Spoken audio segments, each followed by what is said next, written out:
Grosse surprise, Titine Badiao. Pardon.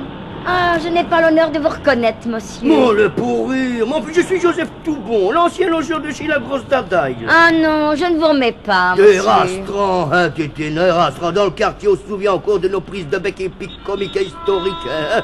Allez, Titine Badiao, la plus mauvaise langue du quartier. Ah oui, c'est vous, Joseph. Voilà. Ah oui, avec mes bleues lunettes, il n'a tout que tellement changé. Ben, je le vois là, vous aussi, vous êtes changé. Pimpé, guindé et coloré. Oh, que voulez-vous, Joseph? On ne peut pas toute sa vie traîner ses savates et passer à côté de chez le coiffeur. Il y a bien un jour où que les plus mal fagotés sont les plus mieux nippés. Et aujourd'hui, j'ai de la galette. De la galette. Oh, dis donc, si vous aviez la recette. Il y a des 1000 de millions à gagner tous les jours. Ben, faites comme moi. Mettez votre doigt dessus. Et sur quoi l'avez-vous mis donc, votre doigt? J'ai tout simplement gagné 15 millions de pronostics. Quoi? Oui, mais pas des petits pronostics d'ici avec des petites équipes que tout le monde connaît. Non, non. C'est des pronostics où il y a des bidouches tant qu'on en veut et où que personne ne connaît rien. Vrai que vous êtes une jeteuse de cartes? Bon, que voulez-vous, mon cher? J'ai ma chance, ma science et ma compétence. Il suffit de pointer juste. Faut faire comme moi. Vous mettez des ronds et des croix dans les bonnes colonnes et attendre que ça me tombe dans la main. Et Gilles, votre mari n'est pas avec vous? Mon mari Gilles, il est couru dans la banlieue garer la voiture parce que pour un petit trou comme à Liège, il y a trop d'autos au centre de la ville. Mais on ne devrait plus garer les petits tunus de 8-9 chevaux, mais rien que les belles voitures comme la nôtre qui a 18 mètres de long et 4 mètres de large. Oh là là, ben dis, il faut un quart d'heure pour faire le tour de votre voiture. Oui, on a déjà eu 74 procès tellement qu'elle est filante, encombrante et récalcitrante. Mais c'est à remarquer, les gendarmes et les agents de police, ils sont toujours là pour freiner, pour dresser des procès. Quand mon mari les voit, il roule dessus pour leur faire peur et leur écraser l'orteil du gros doigt de pied. Et Gilles, que devient-il? Gilles, ce n'est plus Gilles, n'est-ce pas maintenant? Maintenant, c'est Gigi. Gigi, comme gigolo. Oh, et que fait-il maintenant, Gigi, lui qui n'a jamais rien fait? Il fait dans les cochons, n'est-ce pas? Commerce de cochons, en gros. Vous ne le voyez pas, ma toilette criante, pimpante et élégante? Ah, pour ça, c'est vrai. On voit qu'il y a du cochon là-dessous. Il y a tout le monde qui se retourne sur moi. Ah, je vais bien le croire, vous êtes toiletté, chapeauté, endimanché et peinture l'oreille. Ah oui, pour le rouge sur les lèvres, il n'en a qui n'en mettent que rien du tout, mais moi, je ne regarde pas une bonne dose. Je fais du plafonnage. En effet, vous en avez une bonne couche. Oh, du rouge, j'en mets aussi sur les ongles de mes doigts de pied. Mais tant que vous y êtes, hein, je pense ici, vous devriez en mettre sur votre nombril.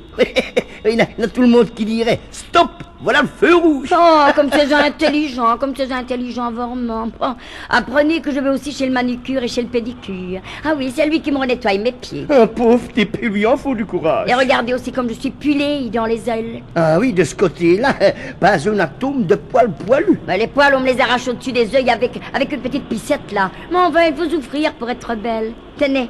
Je mets des tout petits souliers qui sont 2 numéros trop courts. Ah, il y a mes orteils qui se retournent en bas. On dirait que je marche sur des billes. Non, vraiment, ce n'est plus la Titine de dans le temps. Ah non, maintenant c'est Titi. Quand on a des scènes, faut bien qu'on s'enlève, n'est-ce pas? Actuellement présent, je prends des leçons de français du boulot gâche à 60 francs l'heure. Ah, mais je n'en doute pas. Ça s'entend en votre parlement. Gigi, lui, il est pour la grande musique. Il apprend l'accordéon. Ah, l'accordéon. Oh, alors il connaît sur Mozart. Mozart. Et un joueur d'accordéon, c'est lui, Mozart. Mozart, c'est certainement pas un compositeur qu'on joue dans les bains glands et les danses. Gigi s'est acheté un accordéon pour 25 000 francs avec un clapier aromatique. Il faut l'entendre jouer poète et paysan.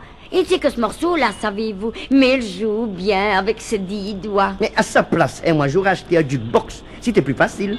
Ben oui, tu aurais bien payé ça. Mais voilà, pareil, avec son accordéon, il m'accompagne. Parce que je chante. Ah, parce que vous chantez. Et comment? Gigi m'accompagne quand je pète mes brocalis dehors. J'ai le professeur de musique le plus cher de la ville. Je viens d'acheter un piano avec une queue. Je fais déjà des asperges sur les touches comme une virtuose. mais chacun son goût, mais j'aime autant les asperges à la sauce blanche, c'est moi. C'est malin.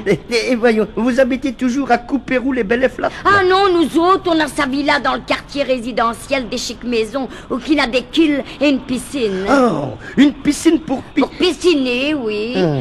Et mon boudoir, Ah, oui. Comment, vous boudez Gilles? Mais avec Gigi, on se dogue bien de temps en temps, comme dans le grand monde. Mais on ne se boude pas. On sait tenir son rang, Oui, nous autres. naturellement, oui, quand on a comme vous autres un accordéon et des boules en gâche. Bon, je ne suis pas plus fière que ça d'avoir de la galette.